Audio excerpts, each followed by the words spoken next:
is Tony Ruesing, and it's a privilege to be with you today. We're going to talk about a subject that's on everybody's mind right now. Why? Because all of us feel just a little bit edgy, and we're edgy because of what's transpired over the last 4-5 months. And I have to tell you, it may continue for a while. We don't know. It could happen tomorrow that everything changes again. But we were surprised in the spring when all of this changed the way we do business, the way we interact with each other. And yet there's something that's there right now. It was there before this occurred, and it'll be there after this is gone. And if we can talk about it a little bit, and I can share some information that will help you with it, I think it might be useful. First of all, let me qualify. I'm not a doctor. I'm not a neuroscientist, nothing like that. I'm a speaker. I'm a workshop leader, a facilitator. I'm an author. That's what I do. And now I'm doing it this way. And I want to share this information because I know how valuable it's been to me my entire life. And I believe it can be valuable to you. And the quicker you get this information, the faster I think you can make some tweaks and adjustments in how you do what you do. And it will make things better for you because it made it better for me. So here's the word. It is stress.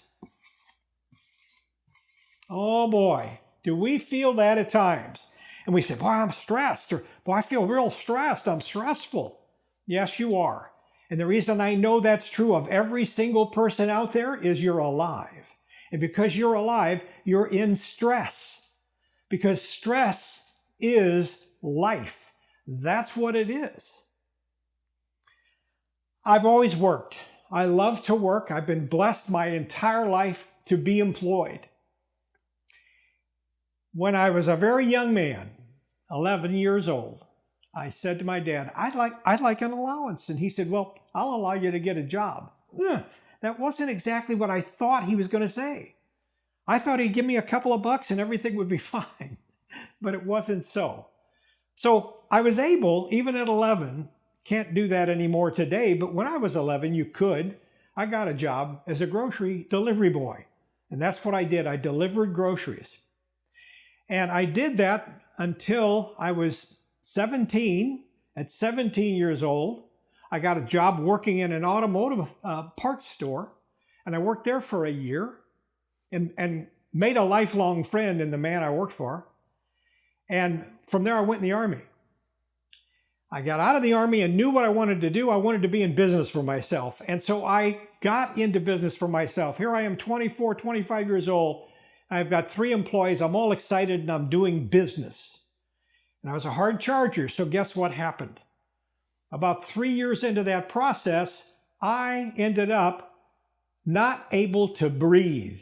And that's scary. That's scary. Went to the doctor. The doctor said, let's take an x-ray. They took an x-ray. Guess what happened? I had to go to the x-ray, which was down the street from the doctor's office. They put me in front of the x-ray machine. I stood there, held out my chest. They called me to the phone and said, Mr. Ruesing, have we ever taken out your lung? I said, what? He said, we can't find your lung. He said, we're going to look again. Okay. So I went back to the x-ray machine. They did it again, and guess what? We found your lung, Mr. Ruesing. That was the word that came from the doctor through the phone. He said, but you need to go to the hospital. You have a collapsed lung. We found it. It's laying in the cavity of your chest. That is a scary thing to tell anybody. So I show up at the hospital, and then Dr. Thor, I remember his name, the thunder god. Dr. Thor shows up and says that we're going to take you upstairs and we're going to put a tube in your chest, and what it will do is drain the fluid off of your lung and it will reinflate and you'll be fine. Great. Okay, that sounds fine to me. It was the most painful thing I'd ever had happen to me because they poise a tube right here and they hold it and they say, take a deep breath. I took a deep breath, didn't expect much. He said, let it out. And when I let it out, he stabbed me with this tube, hollow tube. And then all of that fluid came out of my lung gradually over 3 days. And I felt better and better and better and walked out of there on the 4th day. I said to the doctor in the visit the return to the doctor's office, I said, well, how did this happen? I mean, this should happen to an old guy. You know, I'm young. I don't get this. He said, you have had some stress in your life, and it's your body's response to that stress. Really? He said, yes. Your body will physically do something to you when you are stressed. And that physical something that it does is going to attack the weakest part of your body. And honestly, I was a smoker at the time. And because I was a smoker, I had a collapsed lung because my lungs were weak. I stopped smoking. That moment, never picked up another cigarette. And I'm the only one in my family who escaped all the health challenges that come with nicotine. It saved me. It saved my life. So I stand here today, and I want to tell you some things I've been doing since that day on a regular basis. And on a regular basis, because of a man named Hans Sayle. Hans Sayle is the world's foremost authority on stress. And he wrote a book called The Stress of Life. The Stress of Life. And he identified that your body is completely and always stressed if you're alive because you're breathing. And that breathing causes a tension in your body, and that's great that it does. But he also said that this stress comes in two types.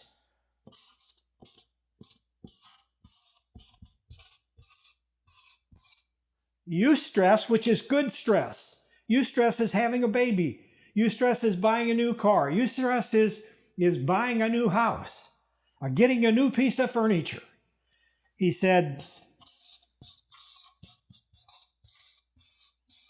distress is getting the car payments, the coupon book, paying the mortgage, and hoping you got the money if you overbought or you bought a little bit ahead of your income. Having a baby, but that 2 o'clock feeding, that's not so much fun. So the distress and the eustress are the two types of stress that he identified in the stress of life. By the way, this gentleman prefaced most of the textbooks that you'll see. And he described how important it is for us to pay attention to this one little element in our life. How we manage the big challenges and the little challenges in our life. And if we do a better job of that, our life is fuller and our life has more meaning. And there are things that you can overcome because of the management of moments that help you deal with the stress that you're going to have and I'm going to continue to have as long as we live. So eustress is good stress. Distress is bad stress. And how do we manage it? What do we do? I'm going to give you 3 things that you can do. 3 things. 1, 2, 3 things. 1, 2, 3 things that you can do to manage the stress in your life. And now this is going to be a little corny. You may sound like it's corny to you, but I've been doing it and it works for me. And the first one is to rub your forehead. You say, what? This causes friction on the frontal part of your head. And this is the frontal eminence of your brain here. And so by rubbing your forehead, what you're able to do is cause the blood to gorge your brain and give it oxygen. And this is something that's kind of interesting about the brain. 2/3 of every breath you take is used by the brain. And 1/3 of that breath is used by the rest of your body. So if you weigh 150 pounds, this 3-pound brain up here is using 2/3 of that breath you take, and the other 1/3 is operating the 147 pounds that's left. So when you make friction by rubbing your forehead and causing the blood to come up here, you're giving yourself an oxygen sandwich, is really what you're doing. The next thing you can do is take 3 fingers, and right here on your breastbone, right behind your breastbone is the thymus gland. It's right here. And you just pound on your chest, just like that. That's all you do. And what that does is it stimulates that gland, and it makes it much easier for your body to create the hormones and endorphins it needs to manage the stress in your life.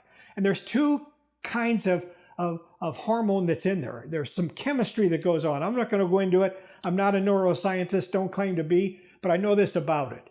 The hypothalamus, which is right here on the side of your brain, the hypothalamus puts oxytocin into your body, and it's soothing and comforting. Just right there in that same area is a little something called the amygdala. And the amygdala puts cortisol in your body. So if you are walking down a path and you hear a rattlesnake and you're going to jump just like that, your body responds faster than your brain can think about it. And it dumps cortisol in your body just like that. Now, what we know about cortisol is that the shelf life of cortisol in your body is about 2-3 times as long as the oxytocin. So you want to get that chemistry working for you, and you get it working for you by taking deep breaths. So that's one of the things we're going to say here, deep breath. I'm going to just put DB, deep breath. That's one of the things you can do. Then you can rub forehead, we said that. And we said that that gives you an oxygen sandwich. And you can thump your thymus. Thump thymus. Now, don't go to your boss and say, can I talk to you a minute? Because your boss is going to know something's wrong if you're rubbing your forehead and you're thumping on your chest.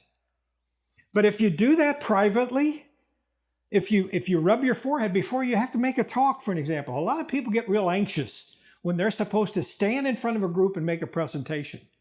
I help people with that. It's one of the things I coach. And they say that that is one of the most stressful things that you can do. Death of a loved one. Those 2 back and forth are the 2 top stressors in your life. But you can manage that by rubbing your forehead and thumping on your chest.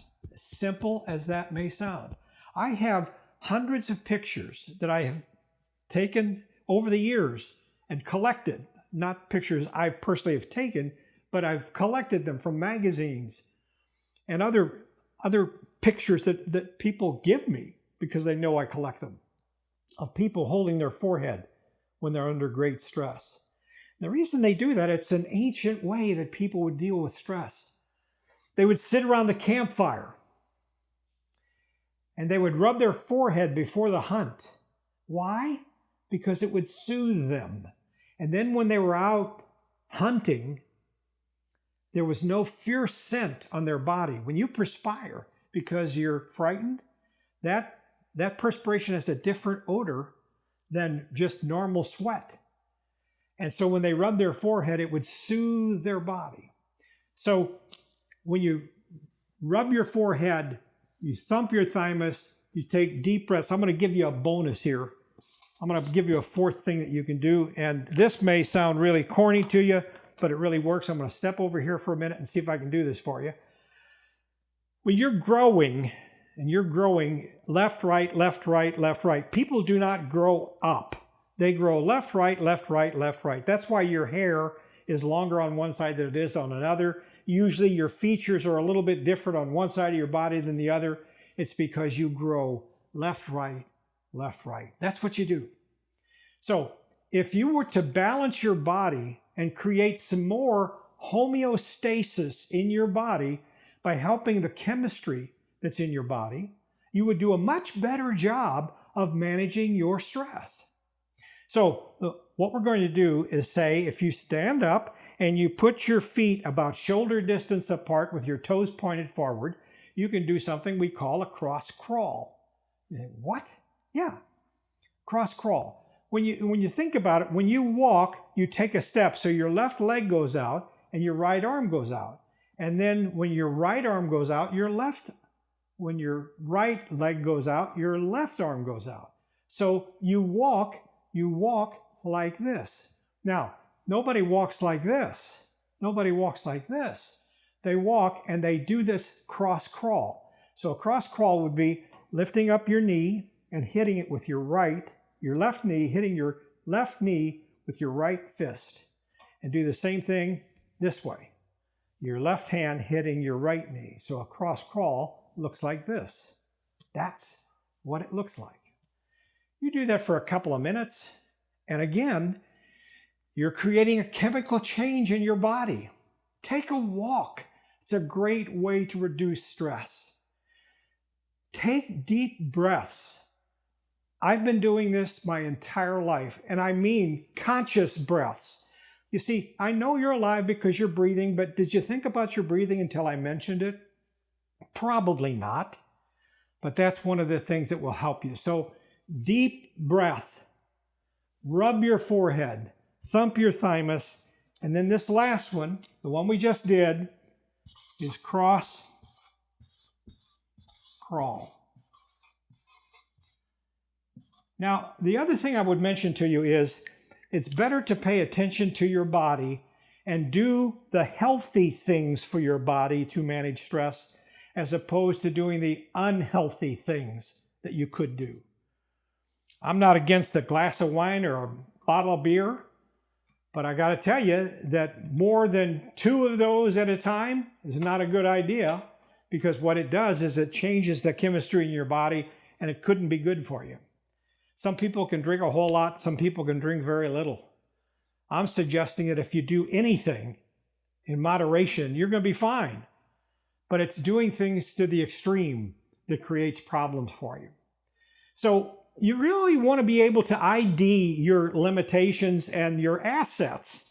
And if you're able to do that, you're going to be more effective at managing stress. And that's going to be helpful to you. You need to assume responsibility for dealing with the stress in your life.